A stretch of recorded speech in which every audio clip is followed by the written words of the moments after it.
Welcome. Thank you for joining us for First Person Conversations with Holocaust Survivors. My name is Bill Benson. I have hosted the museum's First Person program since it began in 2000.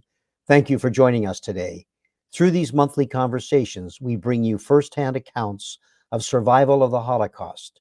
Each of our first person guests serves as a volunteer at the museum. We are honored to have Holocaust survivor Helena Peabody share her personal firsthand account of the Holocaust with us. Helena, welcome, and thank you so much for being willing to be our first person. Thank you very much for your introduction. Thank you very much, and hello, everybody. Helena, you have so much to share with us, so we're going to go ahead and get started. You were born December 12th, 1932 in Poland. Please begin today by telling us about your family and life in your hometown of Zaleszczyki leading up to World War II. Well, this was a resort town, and the weather was fantastic. In the summer, it was very hot. We could go on the water, and in the winter, you could go skiing there and skating there. My mother was a champion swimmer, so she loved the water. She did water skiing there too. And she taught me to skate and to ski, and she loved every sport. And my father was a dentist, so he's the one in the middle. My mother is in front of him. To the left are two of my grandparents who came for a visit from Krakow, where we were all born. And this is a friend on the right. So, Helena, you started to tell us about your father's occupation. So he was a young dentist at the time, right? That's correct. And that's why we were in the small towns of Zaleszczyki, because he felt that it was too difficult to start a practice in a town like Krakow, full of professionals. Mm-hmm. So when they got married, they decided to find a smaller place. And Zaleszczyki was a perfect little place for us because the weather was wonderful, and we had a very nice life there. You already mentioned that your mom was quite the athlete. Tell us more about her. She was really a very, very unique person. Well, she was a natural. She started swimming very young when her older sister, that's Irka here, her older sister Irka, when the other sister. So Irka's on our left, right? Yeah. Yes, my mother is on the right and I'm in the middle. So when she took her to the water and she was just beginning to learn to swim, she still was so fast nobody could keep up with her. And eventually she won the Polish championship, became very famous, and enjoyed every other sport that she could. She was absolutely fearless. She would jump from the highest platform. She skied and also jumped on skis.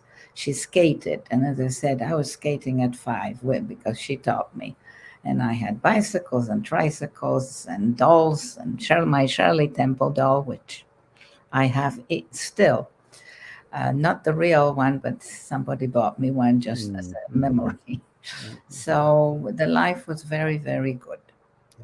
In fact, she was not just the national Polish champion. I think she was for 3 consecutive years. Yes. Yeah. Yes, she was going to the Olympics, but Kroll came in. She did the others. Which one is that one?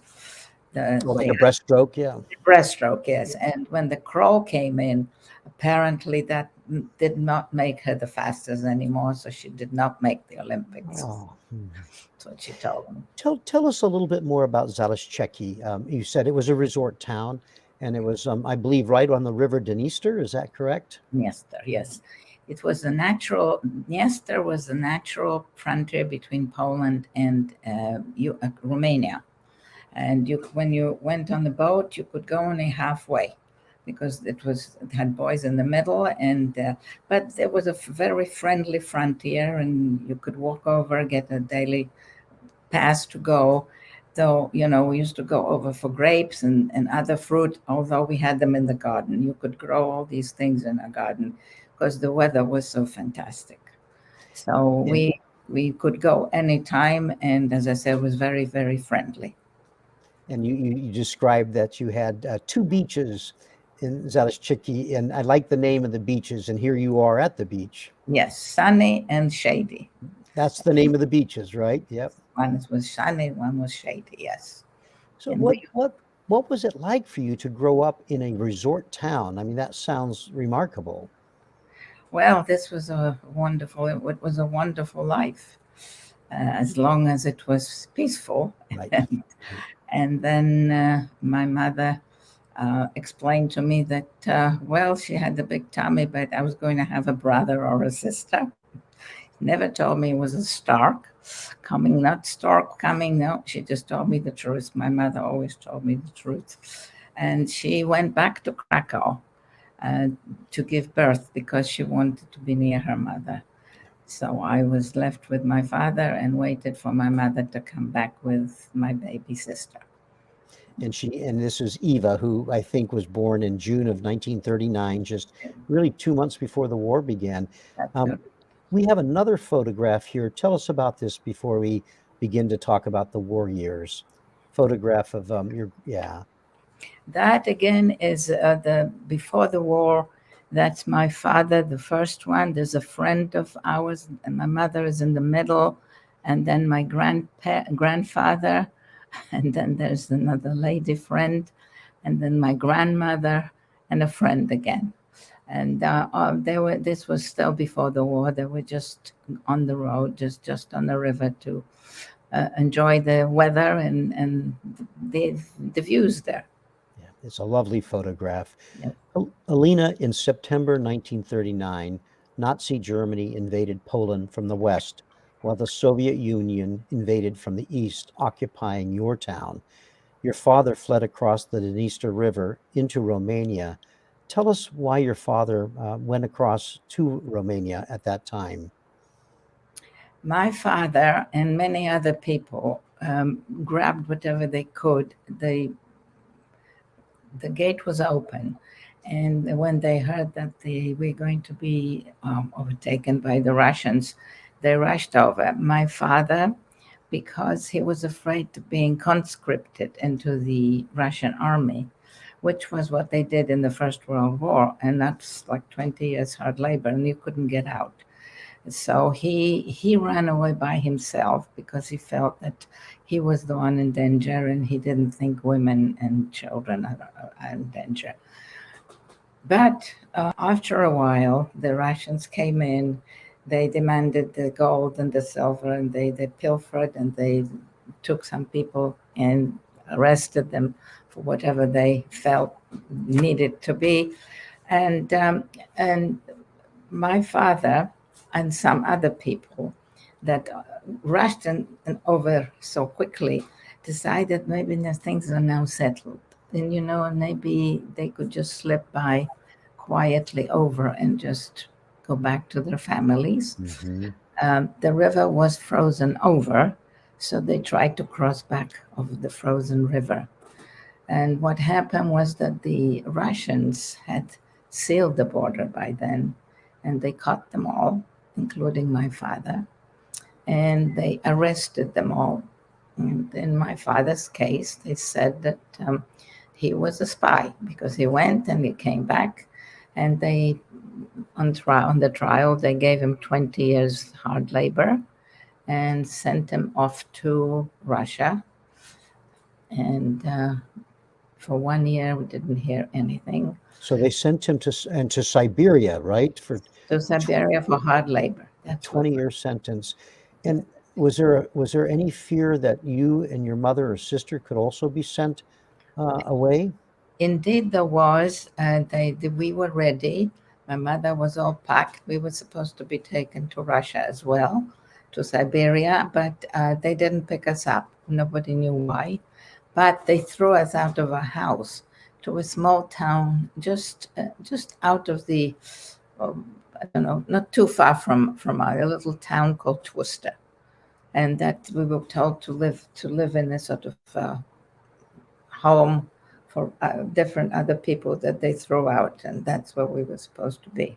So now, Helena, you are in this new town, um, Twilsta, Yes. under the Soviet occupation. What was life like under the Soviets for you, with your mother alone caring for you and your baby sister Eva?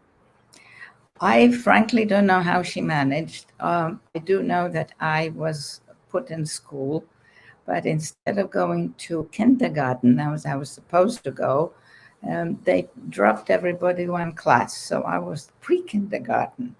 The reason for that is because they already made the plans that they were going to forever stay there, and they were going to teach us how to be good communists. I was, 6.5, 7 years old, but that was apparently the plan. So they're basically to train you to become a communist at that time. That's correct. Yes. And the Yes. picture we just saw, that was you and your mother and your sister while That's living in Twilsta under the correct. Soviets. And Yeah. that's the only baby picture of her that we have. A couple of moments ago, Helena, you mentioned that your mother didn't hear you. None of you heard from your father for a good long time, but eventually you did get some correspondence from him.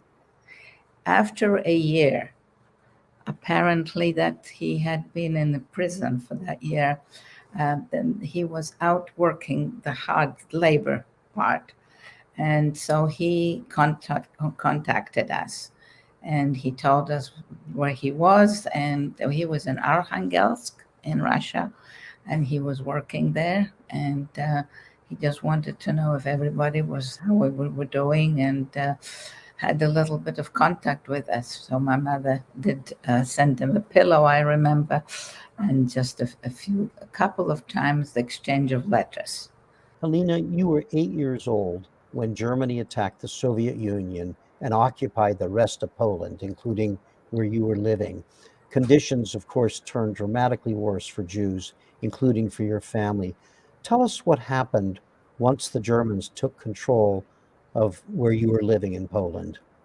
Yes, when the Germans were coming, the Russians disappeared, and my mother just packed us up and we went back to Zaleszczyki and to our house and settled in, waiting for the next occupier. And then they arrived with great noise, and it was very frightening. They came on motorcycles with very flashy uh, black boots. I remember I was standing there, and watching, and I remember my mother pulling me away. It was just a frightening thing just to see them. But the moment they came, they made a very, very big difference to our lives. And I realized that being Jewish is the worst thing I could be at this point, because the Jews had the worst of the laws that they put in. First of all, we had to put a Jewish star on our house, on all the clothes we wore. There were no school for children. There was every single person had to be working for the Germans. And they demanded certain groups of people uh, going out. They would take a group of people out into the country to do some jobs, and that became a sort of way to get everybody to work. Okay, and What was the work your mother was forced to do? my mother's job was to knit for the mayor of the town's children, German, of course. They had lists of everybody. They knew who knew what. And they knew my mother was a very good knitter, so Mhm. that was her job, and she did. Everybody was very cooperative. We all tried very hard. And if there was a no job for somebody, they would make them clean the sidewalks. But everybody did what they were told to do. And then one day, of course, a story that you've painfully remember, a large number of young men and women were demanded to go work in a nearby forest. Will you tell us about that day? Yes, this time they said there was a big job. They had to be covering the young tree trunks for the winter. The winter was very harsh, and they were supposed to take burlap and cover the trunks of the trees. And about over 600 people went, young people mainly, and some even went, just came as volunteers. And so they walked them up. So volunteered even more than the number that they gathered. Yes, that's right. That's right. Everybody wanted to help. As I said, we were very cooperative. We wanted everything to be just right. So, and then we waited for them to come back, and nobody came back. And we didn't know what happened. Everybody was terribly nervous. And I remember we just didn't know what was happening until late at night. My mother explained to me what happened. One man managed to escape, and he told us that when they came, what they found, no job. There were graves, open graves, with sticks over them, and they were told to undress and lay on those sticks, and they were shot. And as they were shot, they dropped into the grave. And they didn't even want to have the trouble of having to bury them. So that's what they did. And then the guy that managed to escape was on top. And when they left, the graves were full, so he was one of the top ones, and he managed to drag himself out. He had one shot. They missed his heart and hit his arm, which was loose, and he never recovered that. And he told the story, what happened. And at this point, of course, everybody understood what was happening and started looking for hiding places for the next time they would ask for somebody to come to work. In September 1942, Halina, Nazi authorities forced the remaining Jewish community in Zaleszczyki to Tulsta, where you had been before. Correct. And it became an open ghetto in December of 1942. Open ghettos were not surrounded by walls, and Jews could come and go a little bit more freely than in a closed ghetto. Tell us what you and your mother did once you arrived in Tulsta. Well, the first thing, everybody was looking for hiding places. And she talked to me as if I was a grown up, but she had to, make me understand what was happening. She said that it's not the end, and they expected that they will do the same here with the groups. They were going to take groups, and nobody was coming back. So everybody was looking for hiding places, preparing for the next demand for people. Sure enough, there was a demand again. This time they said they needed more people for work in Germany, and everybody hid as best as they could. Now my mother took my sister and me to a lady that she knew from before, because we had been there before, so she met some people. She put me with the lady, and she put me in the attic, and she and my baby sister went to another lady where she paid her in advance to just keep her during the day whilst they were collecting the people that they needed. Mm-hmm. Yeah. So I waited all day long. I was terrified that she was caught. I didn't know what was going on. The lady that kept telling me that my mother was not caught, but she told me some people I knew that were caught, and they were all put in a square openly, and they were waiting to get the right number. They always, had to have a number. And as the day went on, there were more people coming. They found another lot of people, but my mother was not seen. But you had no idea at the time where your mom was or if she was safe. No, not at all. I just had this terrible fear and the worry that my mother might be caught. And towards the evening, they finally put the people on the train. And then my mother did come with my sister to pick me up. And she said to me, she was just as traumatized as I was. She said, "We'll never do this again," because all day long she thought I was caught. And she said, "We will never go separately. We will stay together for whatever happens will happen to the three of us." And then she told me what happened to her. The lady that had her got scared in the middle of the day and threw her out, just simply throw her out into the grass. There was a grassy knoll there. And she said there was one bush, and she crouched under that bush for the rest of the day with my sister. And she said there were airplanes flying around. They were looking for stragglers. By some miracle, they did not spot her. And that's why she said we will, as I say, stay together from now on. And then everybody again went back to trying to figure out if there's a way to escape. Is there any way to run away? There was no way. They So tried everything. that's what led your mother, and with the help of some friends, Yeah. to buy false documents from a priest identifying you as Catholics. Tell us how they managed to get those documents and what that meant for you.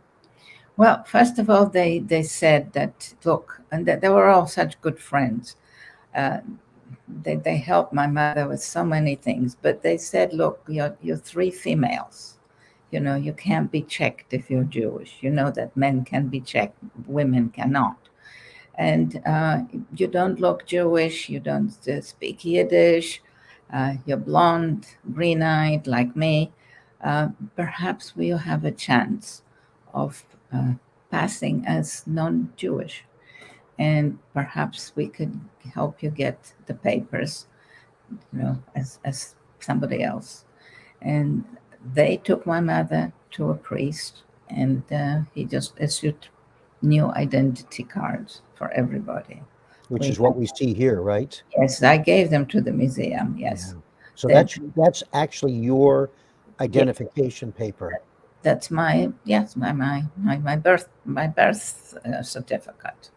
False, That's but yes. falsified as a Catholic. We have a Yeah. close up. It's a little difficult to see, but the circled part, that's your name, and it says right underneath that it's it's vertical, so a little difficult to see, but it says Roman Catholic under your name. There they call you Alina. Yeah, they dropped the H for no good reason. That is something that I've never. Halina is a Polish name, so I don't know why they dropped the H. But Yeah. anyway, I became Alincha, which I hated. But anyway, that's just by the way.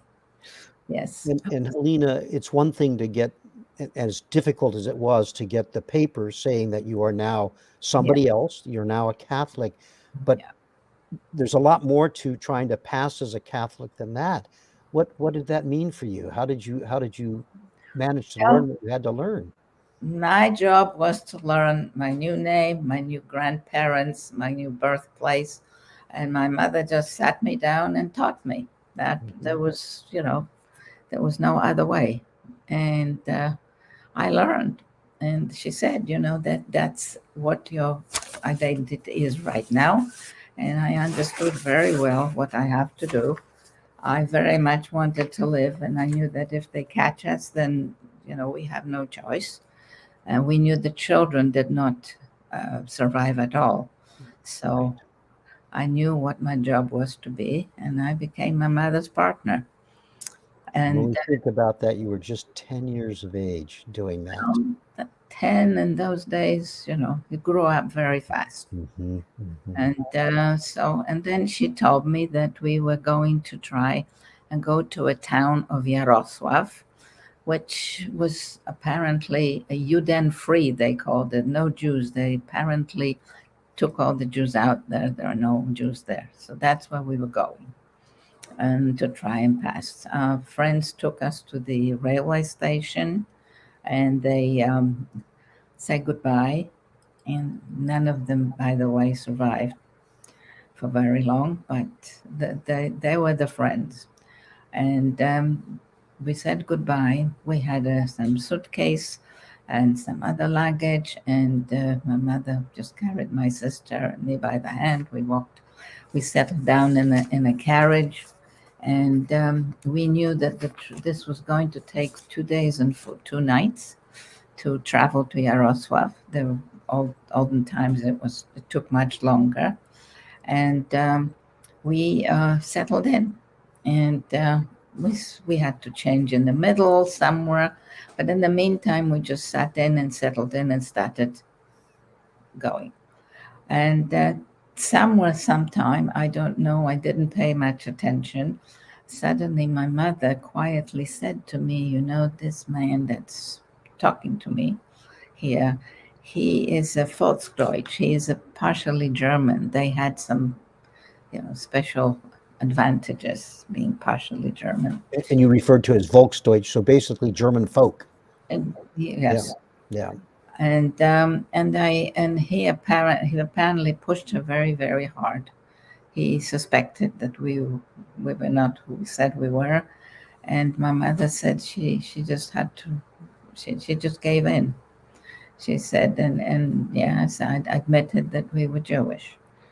And at that point, he said, "Well, I am going to Yaroslavl as well, so I'm going to accompany you. And when we get to Yaroslavl, I will pass you over to the Gestapo." And so that's how we continued to travel. He was very careful not to. One of the kids were always in his sight because he knew that we weren't going to run. We weren't going to run, but he was very careful. And so he took care of us for, until we got to Yaroslavl. And as far as I was concerned, I understood that going to the Gestapo was the end. And as we got off the train in Yaroslavl, I started pulling at my mother. I suddenly realized what was happening. And I said, Mom, I don't want to die. And my mother, well, what could she do? But she asked him, she said, why don't you just let her go? And she's blonde, again, green-eyed, maybe she'll survive. But just you go, you by yourself. Yes. Yeah. But I said, no. I don't know if he'd said yes or no even. I said, I'm not going without you. So that was that. And so we started walking towards the Gestapo. And my mother, again, she never gave up. So she, at one point, says this, "Look, I gave you everything I have. Keep it. Why don't you just let us go and try our luck?" And then she added, "Why do you want us on your conscience?" And something touched him. He did have children. So he stopped and turned around and gave my mother a few zlotys back and said to her, from bad to worse. In Polish, it's from z deszczu pod rynne, meaning from rain to underneath the, and there's no good translation, but it's from bad to worse, that he felt that we got from bad to worse because that we had nothing, we were just without anything. And but he left us. He just walked off. And I just might add here, Helena, that your mother had already, other than the few dollars in Polish money, of course, that he gave back to your mom, he had the tickets for your luggage, so you had nothing. Everything. We had nothing at all. Just the clothes on your back. My mother was carrying my sister and me by the hand, and there were the three of us standing in the middle of a strange town, just standing there, not knowing what to do. And as you said a few moments ago, this was a town that was called Juden-free. Yes. That there were no Jews there, and now you're there in the middle of this town. Yes, that's right. And, but my mother, as usual, looks around, and she's never short of trying things. So she spied a little cafe. And we walked into the cafe, and she asked them for some milk for my sister, and started asking people there, other people there, if there was anybody who knew of a place where we could find lodgings. And somebody got up, a young man, and he said, yes, there's a washerwoman not too far from here, and she takes lodgers, and I'll take you over there. And she walked us over there. So when we got there, my mother said, I don't have any money, but as of tomorrow, I go to work, and whatever I may earn, I bring to you for keeping us. And she said, okay. And then her sons came up and said, oh, Mom, don't take her. after the 4 days and 4 nights on the train, you can imagine that we didn't look very attractive. But she said, "Oh no," she said, "this is a mother and 2 children. I have to take her." And we have a picture of the actual house here, Yes, don't we? yes. Then that house had 3 separate, well, I don't call them apartments, but we were in the middle one.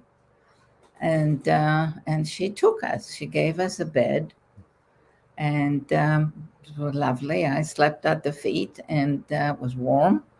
And gingerly, my mother went to work the next day, and I was told that I have to go to school. And the lady, that the lovely landlady, looked after my sister, who was not well. She was very sick, actually. Mhm. And that's how we started our lives. What kind of work was your mother able to find at first when just Household. She would stop somewhere in houses, apparently. That's what she told me. And she was actually proud of being able to learn how to help ladies at home. They needed work, help. So she would stop there. Never seen one, but she told me how she did it. And they all needed help. So they're just Mhm. cleaning the house, just like a cleaning lady. And that meant that she also got a little food, because the food was very short, and that's how we started our lives there. And as I said, then I had to go to school, and of course to church on Sunday. So the information I had was that I have to cross myself after dipping my right hand in holy water. I had to cross myself, coming in and coming out. Yeah. And that's all I knew. But in the school, the religious part was taught by a priest. And what he gave us was a little booklet called Catechism, which gave me questions and answers. So I swallowed that book because it gave me so much information that saved me. So I was a little bit knowledgeable, and that's how we started to live. Lena, do you recall whether or not there you are learning this catechism? I think we have a photograph, in fact, of you. Tell us what this photograph is. Well, eventually they prepared me for communion. I was at the age, didn't expect, 9 or 10, I think, when there was time for communion. There were 3 of us, and the 3 of us were taught, and we had a special time where we went up to the altar close. We had the lily, and we had the picture of Jesus, and we were given communion. Mhm. And well, I wondered, what I should be thinking, because I knew I was Jewish, but I felt that this was very important and this was beautiful religion, but not mine. But it was my job to play this role. And did any of your classmates, do you remember if anybody had any suspicions that that you remember? No, No, no, you played no. it beautifully, it sounds like. Well, they didn't expect me. They didn't simply, they didn't expect They, that. Mhm. And so I was very, very careful, and so was my mother. My mother was worried about my sister's hair because it was very curly, and the Polish girl's straight blonde hair. Mine was quite kind of wavy, and they put it into plaits, they used to call it. And they did that. But my sister's, what she was so worried about that she shaved her head altogether a Mhm. couple of times, claiming that it'll make it thicker when they grow. And Lena, in the meantime, while you're uh, Yeah. going to school and doing all that you're doing to be as careful as you can, your mother is taking other jobs. And at one point, she was going to volunteer to go work in Germany. Yes. Well, she felt that she was always worried because the Polish people are very good at recognizing Jews. and she knew that the Germans always welcome workers. So she thought if we go to Germany for work, it will be safer because the Germans are not so good at recognizing Jews. But we were turned down because of my sister. We would have had to leave my sister because she was too small, because I could work and she could work. But my sister was a baby, so my mother would not leave my sister, obviously, so we didn't go. But then she never gave up, so she decided that she was going to simply walk into the German military camp and ask for a job. And the chutzpah that was. Oh, yeah. Yes. Well, but she felt that might be very helpful to have the Ausweis, the ID, showing that she's working for the Germans. And that's what we see here, her Ausweis, right? Asked for our papers. And Yeah. this is the other thing my mother worried about. We had some weeks when we didn't know whether they're going to come and kill us or not. But no, they did not. They didn't have computers in those days. So she got the Ausweis, and she worked there. Her job was to peel potatoes for the troops. For the troops. But that's okay. The main thing was that she had the Ausweis. And like there was occasion where they came into where we were living and at night and throw everybody out, rouse, and they were going to check everybody. They were looking for one of the sons of our landlady, who apparently they were looking for him because he killed pigs for a living, which was a death sentence. So they never found him, but they were looking. At the same time, they threw everybody out and they were going to take them to Gestapo to check them out. And then my mother showed them the Ausweis. And they said, "Oh, no, you stay." So we stayed. So I said it saved us, that and gave us a little bit of assurance that, she has an Ausweis, she works for the Germans, so she has a little bit of a protection. So. And in that particular raid, the washerwoman who'd brought you in, she was eventually released and came back, right? Everybody came back. They Everybody were came all back, fine, but we were spared that for us to go to a Gestapo station would have been very traumatic. Absolutely. Helena, during this time you were in Yaroslav, your mother received news about your father and what had happened to him after he was sent to Siberia. Will you share with us what she heard about your father? Yes, she was very careful about being in touch with the people we left behind. But this was a very important letter that came through for us through the Red Cross. And they felt that it was absolutely a must to let her know. And what it was my father said in his letter, he was safe with his sister in Palestine, which meant that he was out of Russia.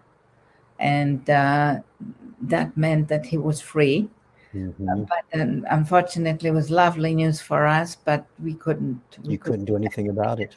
As long as we were occupied, of course. In July 1944, as the Soviets were driving the Germans west, they drove them out of Yaroslav, which meant that you were caught for a period between two armies. Tell us what you remember about that time. Well, first of all, we had no way of knowing what was going on in the front. We didn't know who was winning, who was losing, nothing. It was death penalty to watch TV, not TV, BBC, to listen to radio. Mm-hmm. or papers. Mind you, we didn't have any anyway. So one morning we woke up. My mother was ready to get up and go to work, and usually very early on. This is a farm town, so there were carts going back and forth. It was completely quiet on the road. There was nothing moving. And my mother was saying, I don't know whether I should go. I don't know what's happening. I was standing by the window with my hand on the railing. My mother was over there with my sister. And suddenly there was a tremendous bang and a bomb split up over the house, and a shrapnel hit me, and I started screaming, "Mom, Mom, my hand, my hand!" And my mother grabbed my sister and grabbed me, and my hand was, bleeding. She looked for help to pick me up, but there was nobody, and the hospital wasn't that far.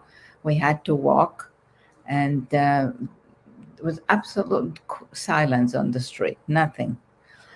Finally, we got to the hospital. They told us that the Russians were coming in, and but they were taking their time.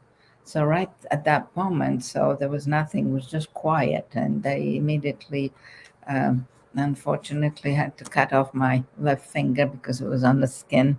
Today they would have put it back, but not in those days. So I lost my thumb on my left hand and a half a little finger, and the rest of the hand was very, very bad.